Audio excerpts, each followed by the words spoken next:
Bienvenidos amigos televidentes a Pensamiento Crítico. El día de hoy en los estudios de la ciudad de Guayaquil tenemos a Francisco Jiménez y en el estudio de la ciudad de Quito tendremos a Javier Flores Aguirre, con quien vamos a hacer un análisis sobre la coyuntura política que, por cierto, se han movido algunas fichas en el tablero político, sobre todo de la derecha en estos últimos días, cuando se anunció la precandidatura de Cynthia Viteri por el Partido Social Cristiano, y esto aparentemente ha generado una fricción, un temblor fuerte al interior de la llamada unidad. Y por otro lado tenemos un Guillermo Lasso que con Jaime Nebot se dice, a mí no me invitaron, él se declaró candidato, por tanto imposible generar algún tipo de unidad con él, etcétera. Pero ¿cuáles son los retos de la derecha frente a las elecciones del 2017?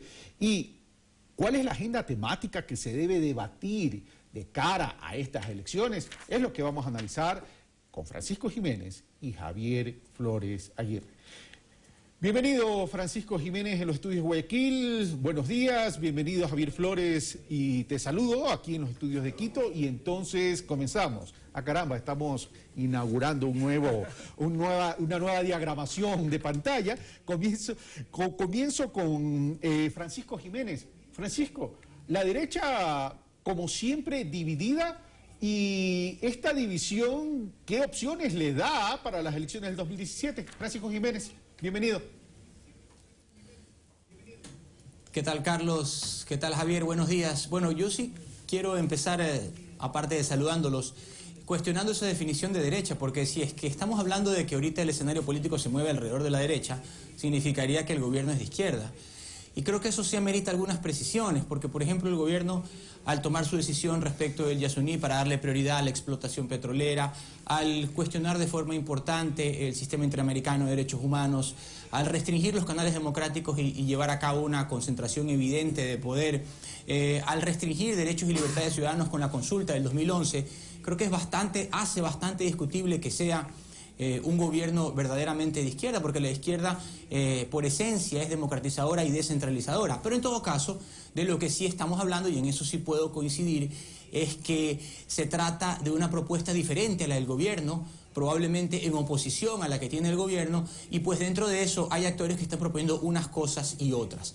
Respecto del caso de la autodenominada unidad, que yo no estoy tan seguro que sea unidad, sino más bien PSC y sus amigos, ellos ya han hecho válida su posición, y en el caso nuestro, y cuando digo nuestro me refiero a Compromiso Ecuador, pues hemos venido en un proceso de fortalecimiento y de trabajo alrededor de una serie de ejes, primero organizados alrededor de lo que era esa mal llamada enmienda constitucional, y ahora obviamente con el horizonte de las elecciones en el 2017. Gracias Francisco Jiménez. Javier Flores. Bueno, yo creo que en realidad la derecha tiene varios problemas para lograr aglutinarse en torno a ciertos ejes, digamos, de discurso. Es mucho más reactiva, o sigue siendo mucho más reactiva que propositiva, y por lo pronto hay dos claros escenarios. Uno, el de PSC y sus amigos, como acaba de decir Francisco Jiménez, de alguna manera, en el cual incluso al día de hoy acaba de renunciar un diputado por la provincia de Oro del PSC, en desacuerdo con la decisión tomada Franco Romero, en desacuerdo por la decisión tomada de candidatizar a Cynthia Viteri, y por el otro lado está un grupo que ha trabajado durante larga data para consolidar una tendencia dentro del espectro de derecha, por así decirlo, en el marco planteado la pregunta, y que claramente se ve afectado por estas decisiones en las cuales se nota que hay todavía una dispersión bastante importante de parte de este grupo político. Yo creo que incluso lo que más habría que exigirle como ciudadanos a ellos es una definición clara de qué proponen al país. No tanto sacar al correísmo, no tanto plantear un cambio de escenario político, sino cuáles son las ideas que van a darle sentido a esta nueva conducción una vez que estén en el poder, que es lo que quieren alcanzar en las siguientes elecciones. Bueno, Francisco, bueno, en esta carrera por las elecciones tenemos evidentemente dos escenarios: la intención del Partido Social Cristiano y la intención del movimiento Creo, en ese sentido. Ahora, ¿estos dividen el electorado o cada uno ya tiene un electorado y están apuntando a una eventual segunda vuelta? Pero ¿esta división no los debilita de cara al 2017 frente a una opción de Alianza País, Francisco? Yo creo que si estamos en democracia es importante que el ciudadano tenga opciones. y dentro de esas opciones hay que ver qué representan unas y qué representan otras. En el caso de, más allá de Creo, de Compromiso Ecuador, que es la organización a la cual yo me pertenezco, yo creo que nosotros hemos tomado una opción clara, independientemente de los arcos ideológicos, porque no nos olvidemos que en Compromiso Ecuador hay gente que viene de la izquierda, de la centroizquierda, hay gente también que viene de la derecha, de la centroderecha, y lo que hemos definido es que el país, al no necesitar una revolución ideológica, sino sobre todo una revolución ética, democrática, institucional, obviamente tenemos que hacer énfasis en estos parámetros, que es lo que persigue el colectivo Compromiso Ecuador, dentro del cual es verdad, está Creo, por supuesto. ¿Qué es lo que persigue el colectivo? Justamente consolidar condiciones efectivas de separación de poderes, justamente, por ejemplo, en el plano tributario, establecer reglas claras y sencillas para que la gente pueda emprender un negocio de forma más o menos confiable y sepa que tiene unas determinadas reglas y marcos del juego para los próximos años. ¿Qué es lo que persigue? Tratar de llevar a cabo un proceso de apertura inteligente del Ecuador para los mercados internacionales y obviamente dentro de ese esquema generar todo un proceso de apertura de derechos y libertades para que los canales democráticos se puedan expresar. Por eso es que en ningún momento Compromiso Ecuador contempló la posibilidad de ser parte del grupo del PSC y sus amigos, porque sabíamos que esa propuesta era carente de contenido y que no se iban a respetar en su momento las formas ni siquiera de designación de las supuestas autoridades, y ya estamos viendo que el tiempo de alguna manera nos ha dado la razón. Cuando fue el momento de decir claramente que el gobierno estaba haciendo mal al impulsar ese mal llamado proceso de enmiendas, ellos no dijeron prácticamente nada. Y creo que ese fue el punto de partida en el caso de Compromiso Ecuador, que nos ofreció un panorama de cohesión, que es el que ahora nos permite impulsar un proyecto político más concreto de cara al 2017. Pero en ese sentido, y antes pasar con Javier Flores, el tema es, sí, Compromiso Ecuador aglutina a algunas personas o movimientos, en algunos casos de derecha, centroderecha, izquierda o centroizquierda, como querramos llamarlo, pero el tema es que los antecedentes en el histórico electoral, esos movimientos de izquierda que tú mencionas no tienen pues ese antecedente fuerte en una posición de votación, una posición electoral. Por eso ahí mi pregunta, que quisiera que me la respondas, porque no me la respondiste, es, ¿están compitiendo por el mismo espacio electoral con el Partido Social Cristiano o tendrían cierto acceso a otro espacio distinto? Francisco, más breve la respuesta porque tengo que pasar con Javier. Nosotros no nos definimos en referencia con el Partido Social Cristiano y sus amigos. Nosotros nos definimos en referencia con una propuesta. Y será la gente. Es que no te estoy diciendo que te definas o no te definas con el Partido Social Cristiano. Te estoy diciendo con qué universo electoral van a competir. ¿Con el mismo que compite o con el mismo que accede el socialcristianismo? Con los dos. Tanto con el universo de izquierda como el de derecha, porque nuestra propuesta es interinstitucional y sobre todo tiene que ver con los derechos ciudadanos, más que con las tendencias ideológicas. Gracias, Francisco. Vamos de Javier Flores. Yo creo que el Partido Social Cristiano es el partido que mejor representa esta frase de que en política no hay amigos sino intereses. Y está claro que lo que hizo y de la forma en que lo hizo da cuenta de su forma de entender y actuar en la política. Y ha sido bastante claro Nebot en explicar cuál es su estrategia. En realidad, frente a ciertas opiniones o ciertos rumores de que Guillermo Lasso no estaría de acuerdo con la decisión tomada por el PSC, Nebot claramente dijo que hay que esperar una segunda vuelta. El escenario en que él confía es un escenario en el que existe una segunda vuelta y hay un candidato del oficialismo y uno de lo que él denomina la tendencia. La tendencia supone un arco ideológico bastante amplio y vaporoso en el cual entran tanto Guillermo Lasso como el PSC, y en ese momento y en ese escenario es cuando nuevamente estos grupos volverán a conversar. Lo que pasa es que Guillermo Lasso tiene una mala experiencia con el PSC y eso ha sido claro porque en su momento resignó la opción de ganar diputados en la provincia del Guayas a cambio del apoyo de Nebot en la provincia, y eso no se tradujo en ningún tipo de apoyo porque en las 21 parroquias de Guayaquil, en las 16 urbanas y las 5 rurales, perdió Guillermo Lasso frente a Rafael Correa en esa elección que Jaime Nebot lo apoyó en sus recorridos en Guayaquil, lo cual probó muy poca efectividad en cuanto al endoso del voto, resignando a su vez una opción legislativa sumamente importante que le hubiera incluso dado una bancada legislativa por sí propio. Ahora, Te repito lo que le pregunté a Francisco, es qué tipo de electorado está compitiendo, creo, con el Partido Social Cristiano, porque Francisco es muy enfático en decir, nosotros respondemos a otra estructura y a otra visión de país donde se aglutina derecha, centroderecha, izquierda y centroizquierda. No, para mí el electorado por el que se compite es el que está contra Correa. Muy amplio el panorama, muy amplio el panorama, pero básicamente se definen contra o anti algo más que a favor de algo, y eso es lo que permite que muchos grupos aparentemente diversos puedan, o dispersos en el panorama político, en el tablero político, puedan aglutinarse bajo ciertas siglas o bajo ciertos nombres que a la larga terminan no significando mucho. El caso de la unidad es bastante significativo, termina siendo un nombre evocativo, un nombre bastante generoso para significar algo que representa mucho menos de lo que el nombre indica. Ok, entonces ahora sí vamos donde Francisco. Entonces, si tenemos primero, ¿estás de acuerdo con lo dicho por Javier, Francisco, en el sentido que aquí lo que se está tratando de acceder es el voto anti Rafael Correa, pero el tema es el siguiente, el tema es que Rafael Correa no es candidato para las elecciones del 2017. Entonces, ¿ahí no podría existir un error estratégico, Francisco? Yo creo que más allá de los errores estratégicos de las coyunturas políticas, uno tiene que definir su proyecto en realidad a lo que le hace falta al país. Y creo que hay grandes deudas del correísmo.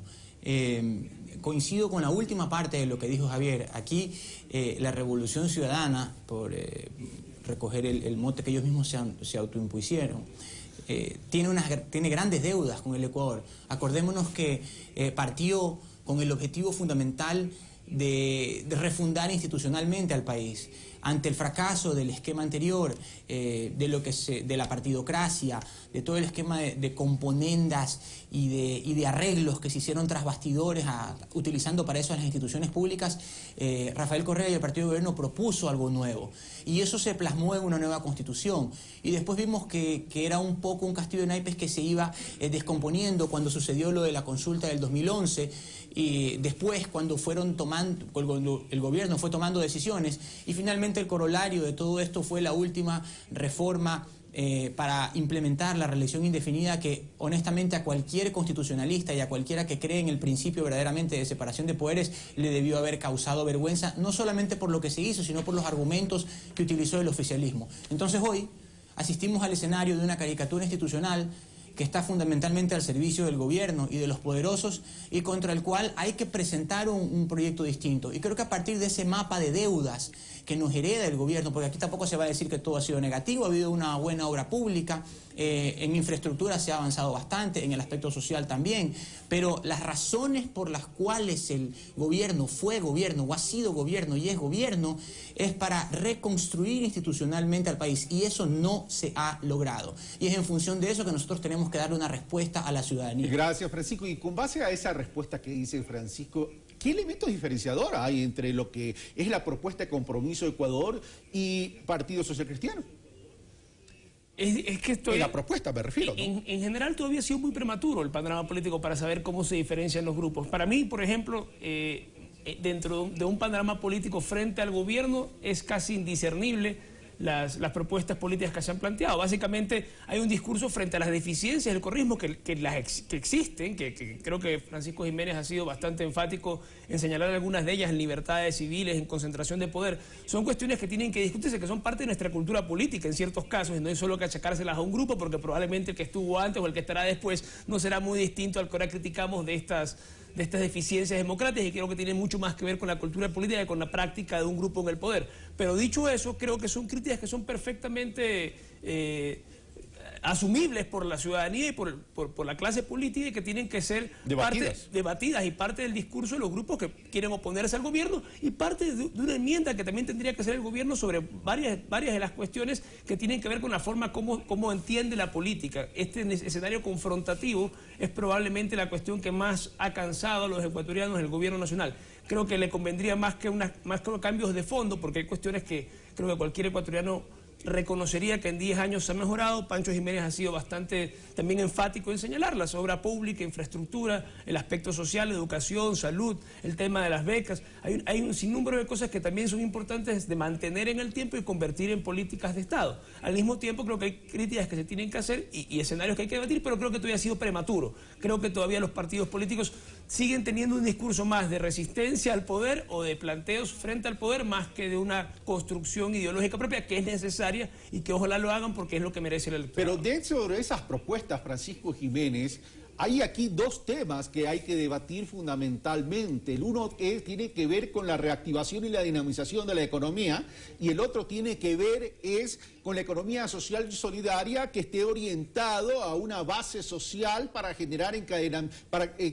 emprendimientos asociativos, encadenamientos productivos y erradicar la pobreza. En ese sentido, no se escucha todavía nada, más allá de eliminar el Cenecit, más allá de traer inversión extranjera, que se dice todas las campañas electorales, y más allá del tema de la carga tributaria y de los temas de establecer seguridad jurídica. Es decir, parecería que existe un discurso y una propuesta que lo venimos escuchando desde la década de los 60, Francisco. Desde Velasco Ibarra.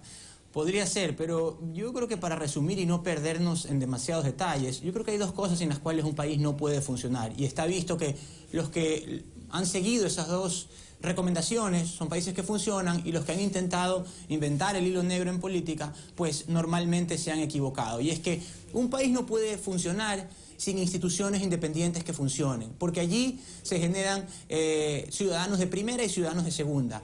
Un Consejo Nacional Electoral que decide en función de quién tiene la propuesta más adecuada al gobierno o no, a quienes les da paso, y que bloquea sistemáticamente las propuestas de quienes no están alineados necesariamente con el gobierno, no es un CNE confiable. Entonces, eso es para tomar un ejemplo. Y el segundo punto es que el Ecuador no puede ser un país encerrado sobre sí mismo mirándose el ombligo. Ese es el otro gran problema que ha ido progresivamente implementando el gobierno desde el punto de vista económico, que nos ha encerrado a ser un país caro, con pocas posibilidades de acceder a mercados internacionales porque se ha satanizado a los acuerdos de comercio, con una serie de condicionamientos para poder llevar a cabo un negocio formal, con poco circulante en la calle. Y esas son decisiones que, es verdad, las vivimos a partir de una crisis que se ha desencadenado en los últimos 2 años sobre todo, pero que tiene que ver con las pocas previsiones que tuvo el gobierno para afrontar este proceso que iba a venir después. Y además cometió el grave error de nunca sacarnos de la dependencia de los precios internacionales,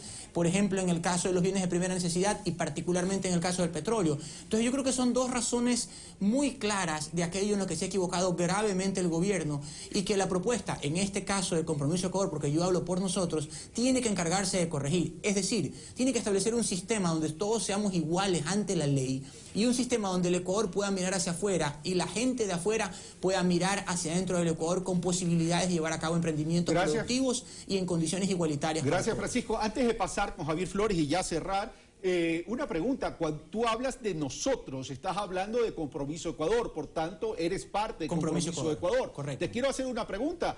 ¿El tema de la propuesta de eliminar el Cenecit fue socializada al interior de Compromiso Ecuador? Fue una propuesta que la dijo Guillermo Lasso en su momento, que tiene sus aristas. No. Mi pregunta es si fue socializada. Con base a su propio análisis y fundamentos, pero no necesariamente fue socializado, pero esta no es una cofradía. Ahí no es que tenemos que hablar, cada uno puede tener su propia opinión y después la discutiremos. Permíteme terminar la pregunta. Me refiero si esa propuesta, independientemente que la haya dicho, fue socializada, debatida y acordada al interior de un movimiento autodenominado Compromiso Ecuador. Fue parte de una serie de discusiones, todavía no se ha tomado ninguna definición concreta al respecto, pero evidentemente cada uno tiene su idea de lo que debe suceder, tanto con esta institución como con otras que han tenido participaciones, por demás decirlo, cuestionables a la hora de establecer políticas públicas en los diferentes ámbitos de manejo. Gracias, Francisco. Javier Flores.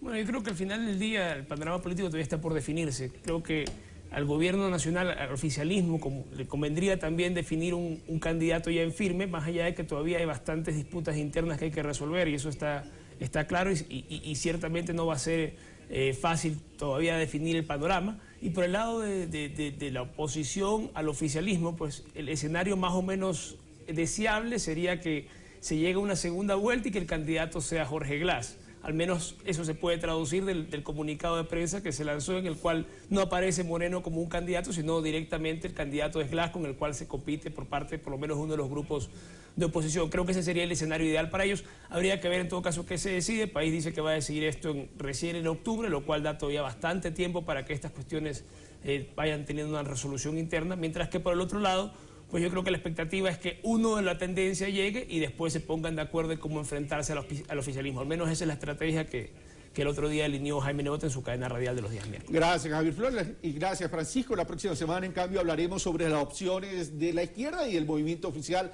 Alianza País. Francisco Jiménez, como siempre, un gusto tenerte en los estudios de Ecuador TV, participando en Pensamiento Crítico, igual a ti, Javier Flores. Muy buenos días, esto fue Pensamiento Crítico, como siempre. Gracias a ustedes también. No, un abrazo, Francisco, un abrazo, Javier. Como siempre, las conclusiones son de ustedes.